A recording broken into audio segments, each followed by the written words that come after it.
the world as localized these that went global. And so my talk today actually starts from why SaaS, right? And why so many customers are interested in SaaS and actually are asking for SaaS solutions. And this is research that IDC has done, and it simply tells us that 21% of companies are looking at all new applications should be SaaS first. 29% looks at company-wide initiatives to migrate existing applications into SaaS models. And another 22% are moving applications to SaaS models when the software contract renews, right? So we have over 70% of customers looking into SaaS. Now, this survey was done 2018, so it's a little bit back, and also the survey was done in the US. And I always feel that ASEAN and Singapore in particular is very advanced if it comes to cloud. A lot of companies are very open to the topic, but at the same time, I know a lot of you that run an ISV business are probably day to day in battles and fights of, and for those of you that are already using cloud to some extent, of why this should be run on the cloud, what are the benefits of it. And I hope I can, with this presentation, help you to understand how I think a company should set up, or how a company can get started on AWS and the cloud. And I want to make sure I answer of what are the benefits, what have other customers done, and how can you partner with AWS, right? I obviously know that a lot of your customers, a lot of you are ISVs, and you are in this business to grow your top line, and you want to grow revenue and grow your company. And I want to talk of how we can actually and how AWS can help you to do that. Yeah, but coming back to the SaaS topic, right? So I said 72% of customers are considering SaaS. And why do they do this, right?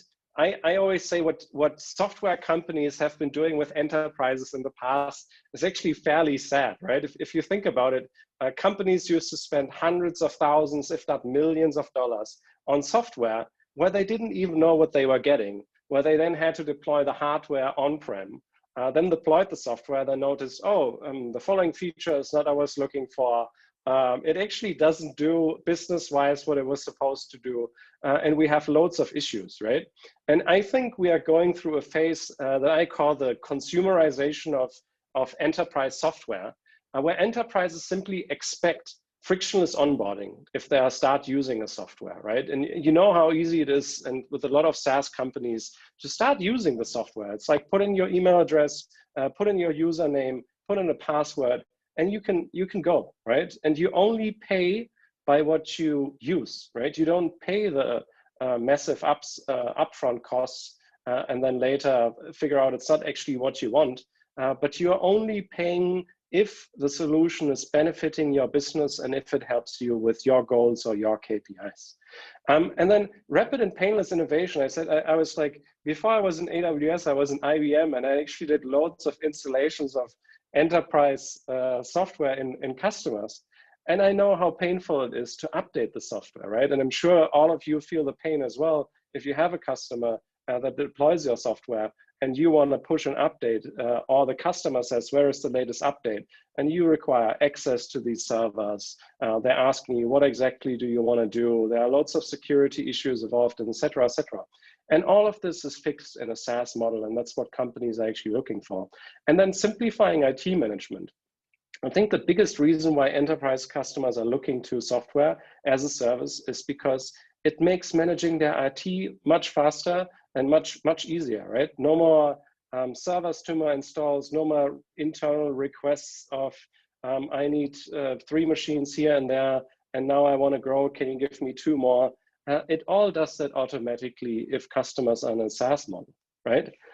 So this is for me the reason, right? The reason why ISVs should actually consider cloud and consider to build a SaaS model is because your customers, if not already, are going to demand a software as a service model. So then a lot of companies are asking me, ISVs, how do I get there? So how do I get started? And we at AWS, we see 3 unique ways in which companies are adopting the cloud that have not been using the cloud in the past. And I want to walk you through them and tell you what is the upside and the downside for each of these approaches. The most common, and probably I would say 60–70% of the ISVs that I work with take the following approach. They take the existing application they have built on-prem, move it to the cloud in exactly the same architecture and fashion, and build a managed service layer around this. Reality is a lot of SIs that you might be working with are actually building a business model exactly around this, right? Think of larger software like SAP, right? SIs move this to AWS or to a cloud provider and then build a managed service layer around it and call it SaaS, right? And that's sort of why it is the easiest and the fastest way, and the way that a lot of ISVs are choosing when they move to AWS or the cloud. However, it has its downsides, right? If you're just lifting and shifting what we call this approach, your application to AWS, you are not necessarily getting the cost benefits or the innovation benefits of the cloud. You can't scale, you can't make use of the elasticity, and agility of the cloud. You're not pushing for innovation actually. You have the same software, just hosting it somewhere else. But at the same time, it's one of the fastest methods, right? So if you have a customer that asks for cloud, this is the fastest way for you to build your existing application on the cloud. A second approach that a lot of customers are choosing are building a new application out of the core application that they are using and moving it to the cloud and target new customers. So let me tell you what I mean. Descara is a local SaaS company that historically used to do ERP accounting software and is one of our customers. And they simply decided they want to build a new SaaS model that targets smaller companies, that targets SMBs in India, SMBs in the US, similar to what Xero is doing on AWS, for example. And they decided, I'm going to reduce the spec of my application and make it very targeted for SMBs, smaller companies, and simply target a new segment with that, right? It helps a lot because it lowers your operational costs because you're building something new, you make it scalable, you make it elastic, you make use of the abilities of the cloud. But at the same time, if you're doing something new, a lot of these companies are struggling because if they historically targeted enterprises and they are now targeting SMBs, customer acquisition comes in as a cost. Understanding these customers, understanding the price point that they are willing to pay. Right, Descara, for example, has a freemium model versus a software license model that they used in the past. Or I have an FSI regulatory reporting company that recently also got acquired. They did something similar, targeting tier 2 and tier 3 banks instead of the tier 1s they were focusing on. And they said, Peter, we need to relearn of how we talk to these customers because smaller banks like RHB, Maybank, etc., may behave very differently from a global bank as Citi, Standard Chartered, or Goldman Sachs, right? The last model that we are seeing, and that for me is often the easiest way to move to the cloud, especially if you are a company that is, for example, in a regulated domain where you're saying somehow my infrastructure can't move on off-prem because my government customer, my banking customer doesn't allow me, then I think a very nice way to move some of your functionality to the cloud is to build a layer, a new application, new features on top. Things like AML, things like analytics, big data, simply can't be done on-prem. Things like blockchain, things like IoT, there are loads of services on AWS and on cloud providers that you can leverage much faster to drive innovation for your customers and build sort of, you have your core application sitting somewhere, and then you tell the customer, hey, I can provide you the following cool new features in my cloud offering, charge them a price for that, and do that first. I've seen that working a lot, like Tagit, one of the local ICT SMEs, and you might know them. They historically have been doing mobile platforms, and they simply said, hey, why don't we create chatbots, right? Which is very popular with a lot of ISVs to do FAQs, support channels for our customers to this core application and put it on the cloud, simply because they have the functionality. I don't need to develop it from scratch, right? Similarly, AI, as I mentioned, a lot of reporting and big data things, the terabytes that you can manage on AWS very simply, that would cost you an arm and a leg on an on-prem data center. This is what customers move to the cloud and often start with, right? I also see this being used quite a bit, like anything innovation, blockchain, as I mentioned, customers building blockchain and security functionality around their core application and saying, on the cloud, one click, and I have a managed blockchain, and I can just play around with the technology. I've been seeing companies using facial recognition, right? So like log in through their apps with AWS recognition. Same idea, right? A new feature around the core application. Now, all of these have an upside and a downside, right? And so if we talk about the three that I just mentioned, right? They all fall into these quadrants. And let me tell you what I mean. So managed services, which was the first one, that managed service layer, obviously helps you to be very fast to market, right? You lift and shift, and you can provide the service to a customer. So it helps you with time to market and helps you to get new customers. At the same time, it doesn't really drive innovation. It doesn't really help you to lower operational costs. New apps to new customers, which I mentioned, you have the core application, you build a new application, you target new customers, obviously helps you to drive net new customers. It's a little bit slower on time to market because you have to spec it down and redevelop it. It often doesn't really drive innovation because you are just taking the same functionality, but taking a subset and target new customers. And lower operational cost depends on actually how you're doing it. So it can move to the left if you start using cloud native things, versus it can move more to the right if you are doing, again, that lift and shift approach and taking the same thing that you have done on-prem.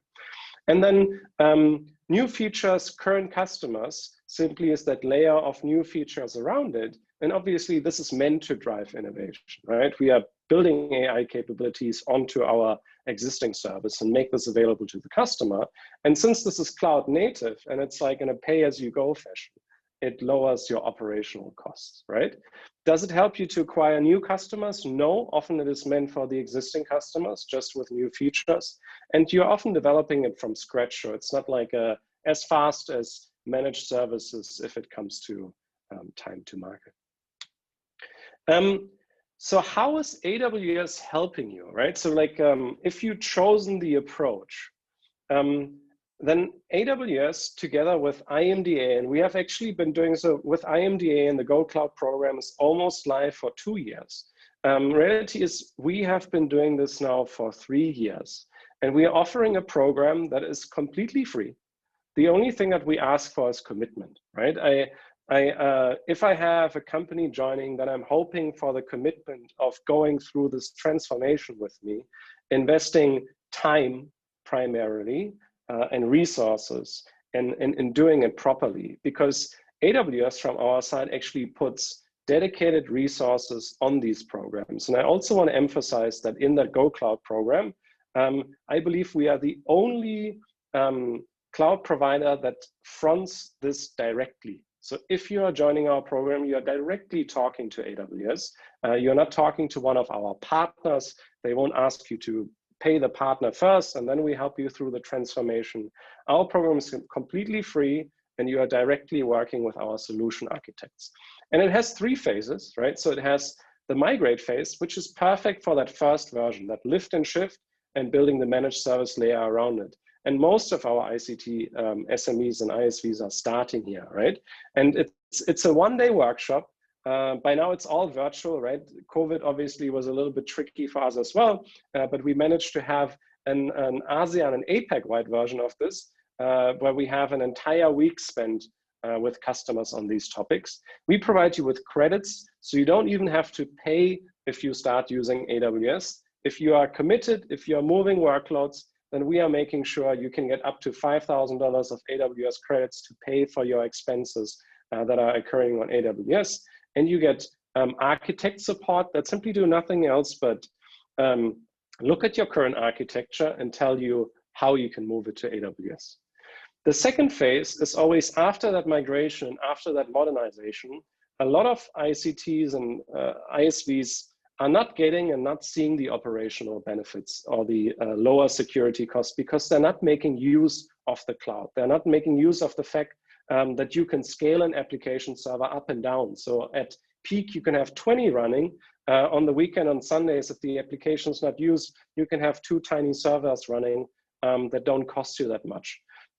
Similarly, containerization, security, serverless, all comes into this phase, right? So how can we make our lift and shift legacy application modern, have a DevOps approach to it, right? And making sure that everything is automated so that if you launch a new customer, what I love about SaaS, if it's not in a multi-tenant version, it should be a one-click deployment. Terraform, CloudFormation allows you to do that by now. And again, from an AWS standpoint, we provide the experts. We are happy to talk with you about containerization, happy to tell you how you can break up your monolith and run this in microservices on AWS. And last phase is the SaaSify phase.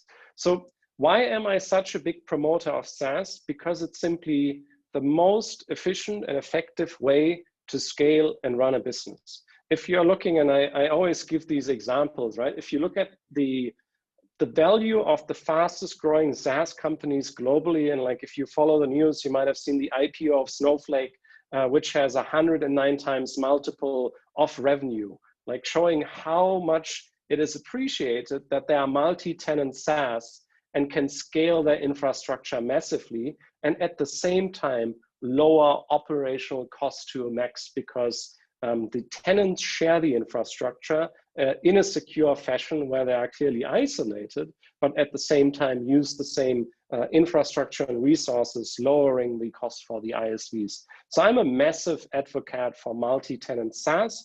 I also appreciate and acknowledge that multi-tenant SaaS might not always mean that customers are sharing environments in certain industries, in certain countries, in certain geolocations. Customers simply prefer to have a unique environment, but we can also get to SaaS by simply working on these one-click deployments, proper DevOps, proper architecture that scales, is agile, elastic, etc. And through these phases, we are working with you obviously on go-to-market, right? So we understand ISVs are after top-line growth, after revenue growth, how do I get to new customers? Otherwise, why should I go through this transformation? And we are working with you, and I'll tell you how we are doing this.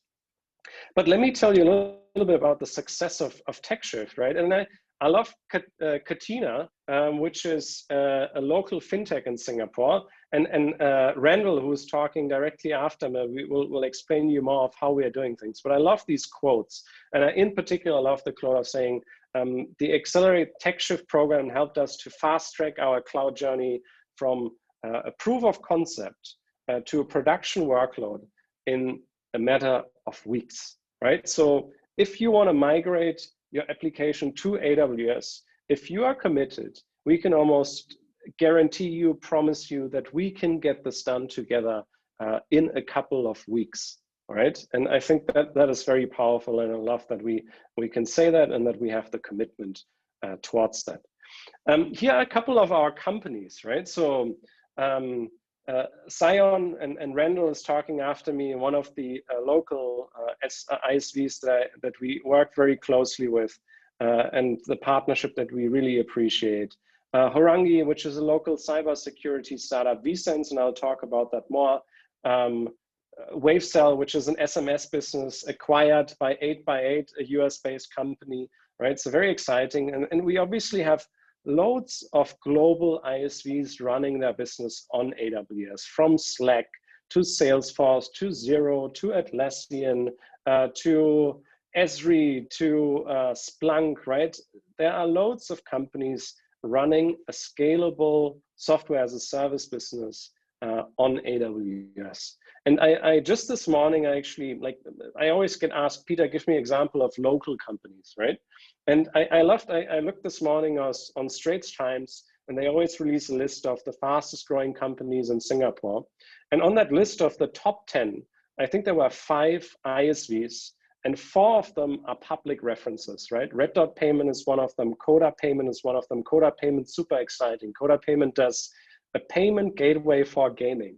So think about how they have been exploding in the past, right? Especially during COVID, as people start more games. And in countries like Indonesia, Vietnam, etc., where people don't have access to credit cards like they have in the US and in Europe and in Singapore, a payment gateway that offers them alternative methods of payments is super powerful. And this company has grown tremendously and fantastic, right?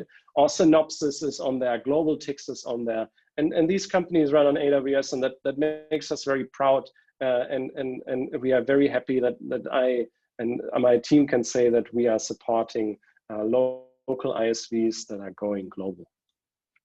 Now, how do we do this, right? And what do we actually offer to you? Apart from the TechShift program that simply gets you there, well, we have a partner program, right? So it's called the APN, the Amazon or AWS Partner Network, that I encourage all of you to join. It's completely for free. And even if you advance through the different tier, it has a registered tier, select tier, and advanced tier, and that's it, 3 tiers. It's completely for free. Even if there at the select tier, there is a fee, but you get it all back in AWS credits. And simply join our network, right? And we are also very proud to say that, like our CEO, Andy Jassy, always says, we can't shape a market, we can't shape transitions into cloud models without the partners that we are having today, right? Line of business users across industries, across verticals, need software as a service solutions, and we have thousands of ISVs running on AWS, and we could not push for the transformation and digitalization that we are going through without these partners. And in fact, 90% of Fortune 100 companies are using AWS partners, and the majority of Fortune 500 companies. And I can tell you we are making great progress in ASEAN and Singapore through software partners as well. And what we promise you is simply a faster time to market, right? So with fast one-click deployment, you can go and expand much faster and launch new customers. You get much closer to customers if you have a SaaS offering, simply of how this is run, right? You listen to customers, you see the usage on your platform, you get data from the various customers using your software, and you optimize, and that gets you much closer to your customer than historic software business. If you move to the cloud, we can promise you, if you modernize, if you build SaaS, that you can increase your profitability by lowering costs. And an ISV on average, by the way, spends around, like an enterprise would spend 10% of revenue, 5% of revenue on IT infrastructure. And ISV spends a little bit more, but we want to get that cost down, right? And that's what I do actively with all of the ones that I'm working with, to lowering business risk, right? It is much more secure, much more reliable to run your infrastructure on AWS than to run it in a data center where you might not have access to if something goes wrong. You need to log in, maybe do even an on-site visit to fix certain things, right? So a significantly lower business risk for you through the nature of which we build highly available architecture on AWS that are much more reliable than what you have done probably on-prem at the moment. And then enter new markets and meet demands, right? I'll talk about vSense, and I quickly want to emphasize, it is so great to see how for AWS, it is no difference. And Canva is the CTO and head of infra of Canva gave us a beautiful quote. Canva is like a company that does designs online, like something similar to Adobe Photoshop, but just in an online SaaS version. And they said, it does not make a difference for us whether we have 100, 1,000, or 1 million customers running on AWS. The principle and the way in which we are running and our infrastructure is deployed is exactly the same. And you can expand very nicely into the US, into Europe, because we have by now over 24 regions and 77 availability zones across the globe. So if you are expanding, then AWS is there to support you. And the partner journey simply starts from working backwards, right? So we want to understand which industry are you after, which profile of customers are you after? Are you after a CTO? Do you sell to an HR manager? Do you sell to a marketing person, right? What is the line of business? What is the persona that you are targeting? And what customers, right? Are you after customers in Singapore? Are you after customers in ASEAN or globally? And from there, we work backwards, and our APN benefits are supposed to help you with that, right? So this is the example of what you would be getting at a select tier, which I believe all local ICT SMEs can reach if they embark on their cloud journey. And it simply shows you, you can use the fact that you are an AWS select tier partner, which proves that you are securely scalable and well deployed and well architected, is how we call it, on AWS. You can launch co-branded go-to-market initiatives. We do a lot of digital marketing with our customers. You have access to funding, right? So we are actually, through our partner program, funding your POCs. So you can actually offer free trials for 1 month or 2 months to customers, and AWS is funding you and paying for the infrastructure on select tier. And there are more programs, right? We have workload migration programs for ICT SMEs that want to move their old customers to AWS, and again, have an incentive, and AWS is funding this. And other programs, right? And then this is the select tier. Before that is the registered tier, where you have access to training, other resources. And on the other end is the advanced tier, which is the furthest tier that we have in our APN program. And another nice thing that I want to highlight is if you become a select tier partner and you join AWS, you can host your solution on our marketplace, right? And reality is we have 1,400 plus ISV hosting their solutions on the marketplace. We have 4,500 product listing. And more importantly, we have 200,000 active customers. So vSense, the company who I want to talk about next, is a beautiful example of how to leverage this. You can buy machine learning models of vSense through the marketplace. You can buy vSense and the services that they're offering through our AWS marketplace, and that helped them to scale to Europe and to the US. And they actually gotten in contact with customers that simply went onto the marketplace and searched for how can I improve visual search for retail, right? Or they looked for machine learning models specifically for fashion. They looked for tagging capabilities of their online retail and fashion e-commerce site.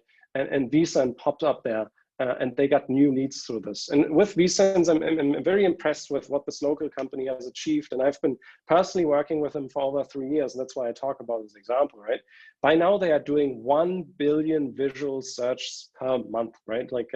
And that runs on AWS infrastructure. They are deploying it across the globe, serving Japan, as you can see, with Uniqlo or Rakuten, serving Europe with Urban Fox, with Adidas, and other retailers. They're serving Singapore with Zalora, serving the US with Burberry, with Nike, right? That are using them across the globe.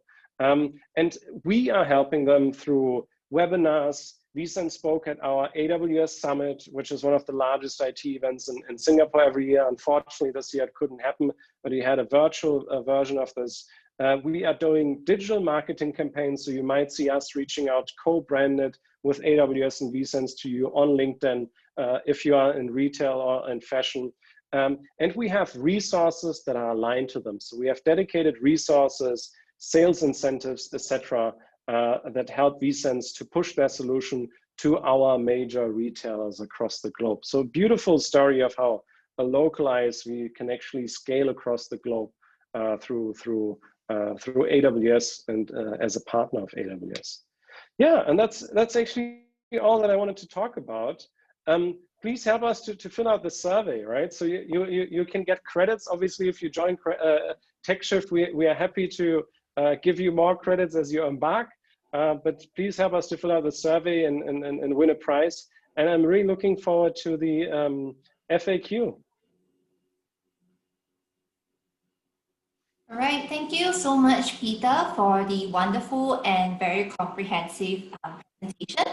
right? So to the audience, keep your questions coming in and we'll have them addressed during the Q&A segment. Right, so I hope Peter's presentation has given you a good understanding of what are some of the market opportunities, right, for ICT SMEs, and also the SaaS business model, right? And more importantly, how local ICT SMEs can scale your businesses, right, and go global with programs such as the AWS Tech Shift, right? So with that, we would move on to the next speaker.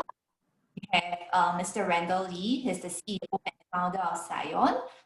You guys have also heard a bit from Peter earlier on. Right, so very interesting profile here. Randall was actually brought up in his father's steel factory that was fabricating reinforcement bars and wire mesh, right? So he has always been surrounded by automation of machinery, and that kind of inspired him to venture into the technology space, right? So here we have Randall with us today, right, to talk more about his story with the AWS Tech Shift program. What are some of the challenges, right, and what were some of the outcomes that came out of it? So over to you, please, Randall.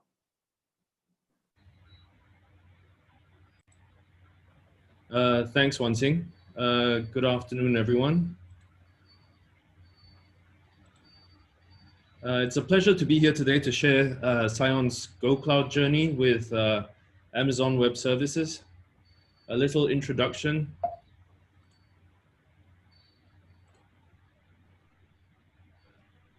Scion is a homegrown Singapore company providing and building IT business solutions. As you may read, we place special emphasis on the importance of artificial intelligence and machine learning, what applications our clients may have while sitting on their data. Here we have a few products we built and are currently running on AWS, a web shop platform, a membership society management and administration product, a queue management system, and a digital hotel compendium system.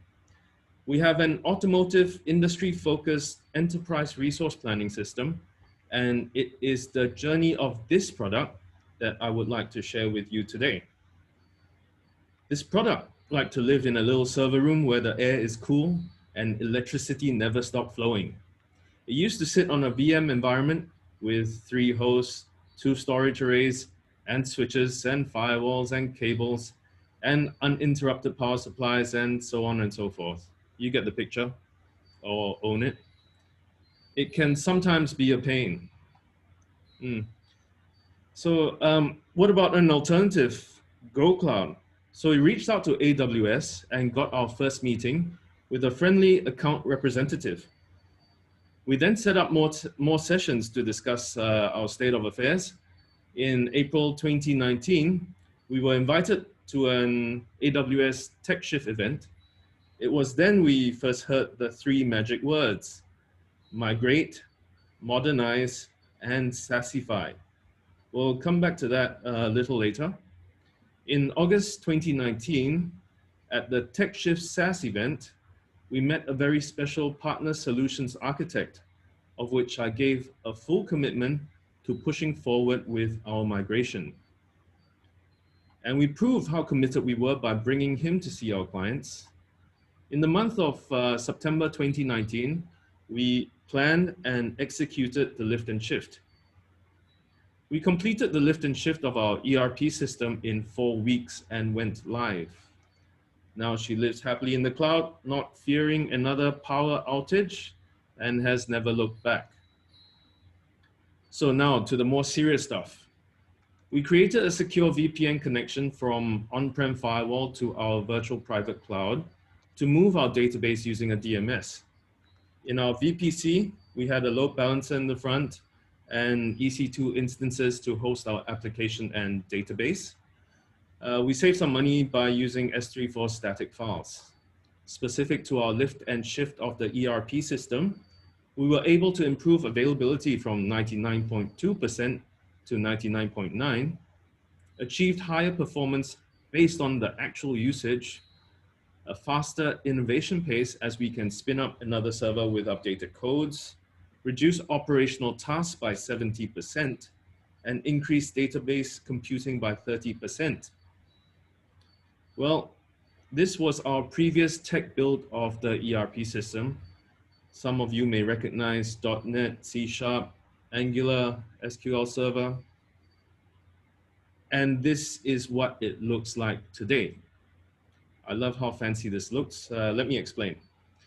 Route 53 to manage DNS records, CloudFront to deliver static content of S3 called from Route 53, S3 storage of the static files, Amplify builds and deploys the front end of the application, code commit, repository of the source codes where Amplify will read from, Cognito manages the user access, login, passwords, and roles, API gateway, front end and back end interacts through APIs calling a Lambda function. Lambda functions run the logic and functionality of the application. IAM roles determines the access of AWS resources of the Lambda function for security purposes. Secrets Manager stores the database connection credentials. S3 stores documents, files, and backups of the application. RDS Aurora Serverless stores the data of the application. RDS Dynamo stores the logs of the application. SNS for SMS notifications. CloudWatch monitors the performance and errors of the Lambda functions. X-Ray debugs on errors of a Lambda function. Kinesis Data Firehose filters the necessary raw data that we need for the dashboard from the database and stores it in S3. Lambda functions analyze, process, and categorize the raw data based on the metrics of the dashboard. Kinesis Data Firehose then filters the necessary process data and stores it in S3. S3 stores the raw and process data that was filtered by Kinesis Data Firehose. Athena queries the process data stored in S3. Glue Data Catalog organizes the tables of the process data. And QuickSight delivers insight on processed data. Apart from these growth points here, we have since developed an in-house onboarding program for all our developers on the AWS tech we use, what I showed you earlier, and have retrained all our programmers to adopt a DevOps-centric view. We have to keep innovating. As mentioned earlier, the three magic words we learned at TechShift: migrate, we did a lift and shift from on-prem to cloud. Modernize, we made it better, more reliable, and scalable using AWS products. And lastly, SaaSify, we broke down the monolith application, made it modular and serverless to create offerings of many different combinations depending on your business requirements. And today, we are a technology partner of AWS. Thank you all for your kind attention. I shall now hand it over to Wan Sing. Thank you so much, Randall. Right, so now that we have heard from our two speakers, we are going to move into the next very exciting segment, which is a facilitated Q&A by Suresh, our executive committee member and honorary secretary of the Cloud and Data Chapter. Right, so Suresh, over to you. Hi, thanks. So after listening to Peter and getting a first-hand experience from Randall as to how he has benefited from moving his services to cloud on AWS. Let us try and take some questions. I think we have one question where people are asking about the DR. And I think security is an important concern when we go to cloud. So the question to you, Peter, is when AWS already has DR, but do you think, is it still advisable, and why do people, end users, look at DR on multiple platforms, say for example, Microsoft or OCI? Yeah. Yeah, very happy to answer that question, and a very good question, right? So let me answer the question in the following way. I always start from customers and first of all, what their requirements are in terms of the legislation. And the second thing is, what are they doing at the moment?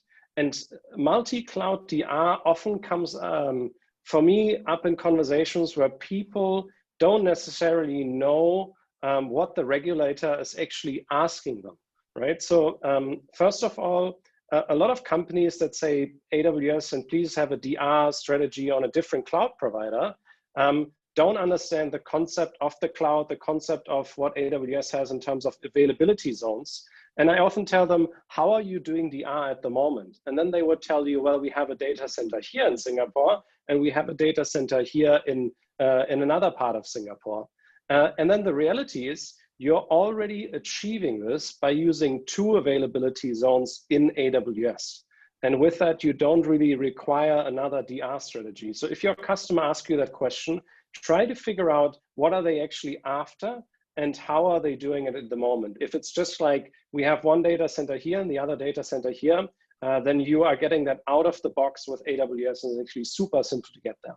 Now, the other ask might come from, for example, a bank, right? So banks have requirements from the regulator in terms of a contingency plan, right? And yes, you are right, there is a lot of resilience built into AWS, but what banks need to provide to a regulator is a contingency plan in case something happens, and a contingency plan that is assessing the risk if, for example, AWS goes bankrupt or whatever, right? So, and the reality and the answer to this, and like I actually had the luck, or I was lucky that I was speaking to a couple of our security experts exactly on that topic, right? And he joined us from Lehman Brothers, right? Where a bank, where actually that case took place, right? The bank went bankrupt and they had to go into that contingency plan of still serving customers. And I think we had that conversation around 3 years ago. And he said that Lehman Brothers is still going through that contingency plan, right? So what you actually need to have and what you actually need to provide to a company that is asking you, what's your strategy in case your cloud fails? And what is your multi-cloud DR strategy? Your answer should be, well, we have a plan for a plan. In case something happens to my cloud provider, then I know how I would move my infrastructure to your on-prem data centers, to another cloud provider, and this is how we get there. And we actually enable you to do that, right? So if you're using AWS, you're hopefully using open source technologies, you're hopefully using containers, if you're using microservices, you're using an open source database, and it's nothing easier, it was never easier to actually move this somewhere else in case we need it. But be very clear, there is, for example, if we're talking about Singapore, MAS does not require financial service institutions to have an active DR between 2 cloud providers. That is not the case. That is not even the case for business critical applications of core banking systems, right? And a lot of ISVs that I'm working with, they are targeting maybe banks, but for example, they provide a marketing solution. That is not core banking, and that actually does not necessarily require a plan for resilience, so for a contingency plan, because the bank is not required to its regulator to answer this. Great. So having heard from you about disaster recovery, which I think a few of the companies have an issue, I think both Randall and yourself have super excited the audience on the Tech Shift program. And we see questions coming on that where people are asking how can their company join the Tech Shift program, and if the company is already using AWS, can they still go into Tech Shift program? And so you want to address some of these questions? Absolutely. Yeah, so let's make sure we share with you the link of how you can register for the Tech Shift program. You can both search for Go Cloud on the IMDA, and that's where we are listed, and that's where we have our email link. We have a website, and we can share the link to this. If you're already an AWS customer, it's happy to have you, right? It's a journey, right? And like you might use AWS already. Are you in a multi-tenant SaaS? Are you completely modernized? Can we help you to save some more costs? Can we help you to scale into different regions? There can be a lot of challenges that we are tackling with TechShift. And we would love to have you on TechShift if you're already an AWS customer as well. Yeah, and then I think there was one question around one of our services. So yes, Lex, unfortunately, I don't think is available in Singapore yet, but that is, yeah, one of the recent services released globally. And I'm happy to work with you on what the use case is, what are you targeting, and then raise it with our global product team of getting that service into Singapore. You're not the only one asking for it. So I would love to push for it to come to Singapore. Sure. The next question is for Randall. Basically, I think as you said, you were on Microsoft and then you were able to successfully move to AWS. I think it was exciting when you shared your experience, how fast you were able to move and how seamlessly you were able to move your services. Maybe you want to share before Peter shares was it very challenging for you to move from one platform to another platform? Well, no, it wasn't very challenging. It was more just a decision made. We identified AWS to be the market leader in the cloud, and we wanted to go with AWS. So we reached out to them, and they were really, really nice people. We got to meeting them. We had lots of one-on-one time with them, and yeah, they practically handhold us all the way through. Peter, do you have an opinion on that? Yeah, I mean, so it is, for me, it's mainly commitment, right? Everything around AWS is like a YouTube click away. Like everything you can do is documented, is online, and you will find loads of references of how other companies have done it. So it was never easier to get training and enablement to start using something. And I think I'm very happy that we can say that we moved companies within weeks to AWS that now have an offering on AWS. And from a training standpoint, or what is needed, I actually also love the fact that it attracts people to your company, right? So think of an NUS SMU graduate and engineers coming from the technical universities of Singapore. They want to work on cloud providers, right? They want to work with the latest and greatest exciting technology, doing AI, doing big data. And I noticed that it attracts people to companies if you are embarking on that journey and you can tell them that we are moving and running things on the cloud. Well, that's great, Peter, and that leads me to your to the next question, where you just shared that there you can pretty much learn through the different links. So I think the question is for you to answer by typing the answer. When people want to know what is the link, where they can go if they do not want to go TechShift, can they go to a particular website that you have and learn and how to go about it? Yeah. So while you type the answer, maybe I'll ask another question to Randall. Basically, what is your experience, Randall, when you when you were moving to the cloud native environment from the traditional environment, and some of your customers were used and you were used to servicing some of your traditional customers in on-premise environment. Was it very difficult for you to move from the business perspective? Did it have any impact, positive or negative, on your revenue, on your overall business model? Did you have to change your business processes substantially, and how did you pass through that journey from on-premise to cloud? Okay, so on adoption of well, from on-prem to cloud, I'm sure a lot of people know the pain of having lines cut, electricity maintenance, a whole host of problems that that we face hosting on-prem. And well, we took a look at the AWS calculating of server requirement, server usage and all that. And we found it very competitive to actually over provisioning, buying lots and lots of servers, and then having to use, 60% on the first year. And then you want the service to last at least for 3 years, and then you grow out of whack.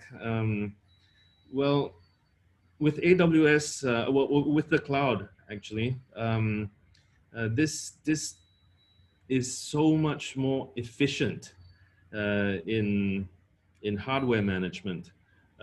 It's a big headache that we took away. So the cost, like you were asking about, really outweighs getting on the cloud really outweighs that of buying lots and lots of servers. Sure. Maybe the next question is to you, Peter. As you know, the government has allowed multiple vendors to provide Go Cloud, and SG Tech is also having the same series with multiple vendors. People are interested to just know what is the key differentiation between AWS and why should they choose you. So I think it helps them get a better idea. Yeah, so let me answer the question in two ways. Number one, how is AWS different? And then secondly, how is our program and TechShift different? I want to emphasize that we are very different in the Go Cloud program because, as I mentioned earlier, we are facing it directly, right? So if you are reaching out to us, then you are talking to AWS directly and not to a partner. The other way in which we are different, if you look at actually the Go Cloud program, a lot of it's meant to have have the cloud providers or cloud like service providers reaching out to IMDA and tell them how they are able to subsidize certain trainings. The reality is we approached IMDA and said, IMDA, we are willing to do this completely for free. The training, the materials, everything. The only thing we are asking for is commitment of you to move to the cloud, right? So while other service providers would offer training materials where you can get subsidies to SITREP and other things that are then only applicable to Singaporeans, etc. Like we said, no, it's completely for free. We only ask for commitment. And I think that is a massive difference of how we are running TechShift compared to the other provider. How is AWS different, right? AWS is different in the sense of, again, from a technical aspect, there is no other cloud provider that has as much services as AWS has. We have over 175 services running on our cloud platform. We have over 15 database services. For simple EC2 usage, as in our compute services, we have Intel instances, AMD-based instances, and ARM-based instances. We have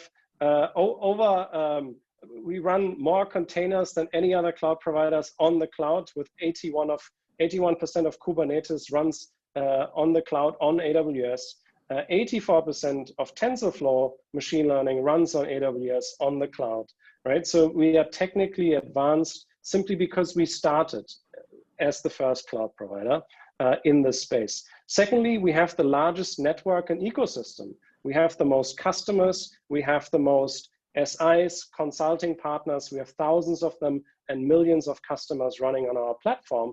And the experience and what we have from our legacy and that we started early is a great operational resiliency, great experience. Our CEO always says there is no compression algorithm for experience, right? So think of Zoom and how they scaled during COVID on AWS, historically running on-prem, and the CEO reaching out afterwards to Andy Jassy, thanking him personally for how AWS helped him through COVID.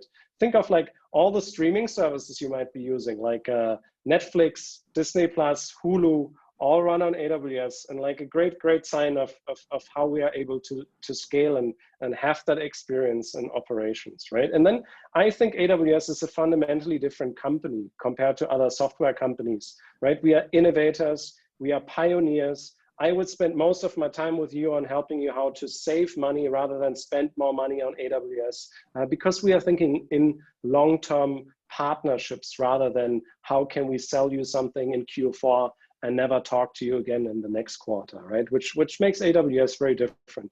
I hope that answered the question. Yes, and I think that leads me to the last two questions, which are also for you. I think you did say that you have a big ecosystem. So I think some of the companies here are asking, how can they take advantage of your ecosystem and your customer base? How can they expand their own customer base? How can they leverage on you to help them get more customers? And the second question also leads from where you say that you would personally try to make sure, or the company would try to make sure that the costs are low. So can you share one or two tips how the companies can have reduced cost or have savings when they host on AWS? So let me answer the savings one maybe first, right? So savings one, very simple, right? I'm so happy that like whenever I halve the AWS bill of a customer, and happy if you are using AWS, reach out to me. I'm happy to talk to you. And there are simple, it's very straightforward. Like in the cloud and with AWS, the nicest way is stop things that are not in use. Your dev and test environment should not run at night when your employees are not working, right? So there is nothing cheaper than a server that is not running, right? Stop things on the weekend. For your customers, if they might only seasonality use your infrastructure in AWS, you can scale up and down. And then there are simple commercial things, right? You can buy savings plans, reservations, get a discount. In EC2, as I mentioned earlier, if you move from Intel to AMD, you save 10%. If you move from Intel to ARM, you're saving around 30%. And like ARM is, as you might know, it's like powering at the moment, like iPhones. And I think the new Macs are also using ARM chips rather than the Intel chips, right? So like exciting technology. And the other thing is like in AWS, you have tools that actually meant to help you. So we have recommendation tools that tell you your CPU is not utilized properly. Why don't you reduce the server by half and save money? So very easy and nice ways. Very happy to talk to you and like help you to reduce costs on AWS. How do we help you to partner and grow your business? Sign up for the APN program, right? So what I can promise you is I'm happy to listen to you and I'm happy to see who you're after. And if you are deploying your solution on AWS and if you are telling me who are your target customers, and we are at that point where you say you are a select partner, we know your solution is scalable, it is securely run on AWS, then we are working together with you through our partner managers and ISV success managers to get your opportunities and customers. It also is join our events, join our webinars, right? But yeah, it all starts with move your software to the cloud, join our APN program, and then you get dedicated partner resources that work with you on a partner plan. And exactly that point, right? Which is how can we get you into customer? And I love that, and because the math is so simple. If I help you to get a new customer, then you are spending more on AWS. So it's like a very easy win-win situation. So there shouldn't be a reason why we're not introducing you to customers unless it's not deployed in a secure fashion. We are not confident that it would work for that customer. And that's why it's important that you join, go through TechShift, and onboard our APN program.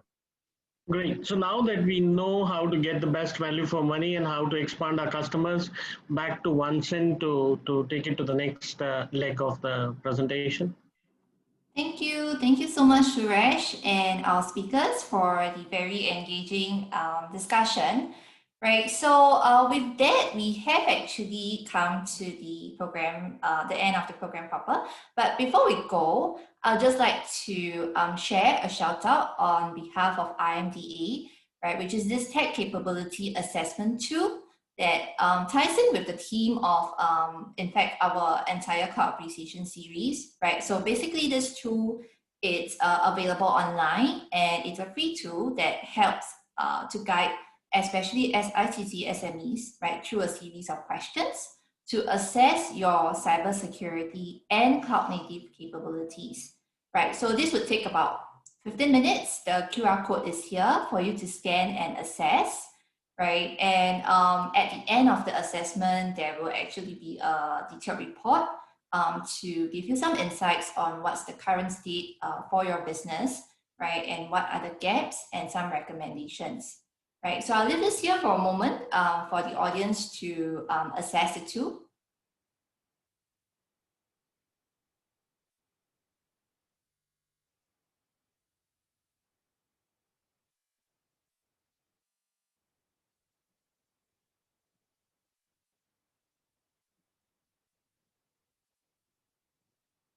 Okay, and with that, not to worry if you have not assessed this, because we will be sharing the recording as well as any relevant slides right after the webinar. So next up, just to the usual end off to the session, right? We would like your feedback to help us make future sessions, right, even better, right, and even more useful, right, for your business. So do take a moment to help fill in this very quick survey online. Yeah, you may scan the QR code or access the link over here.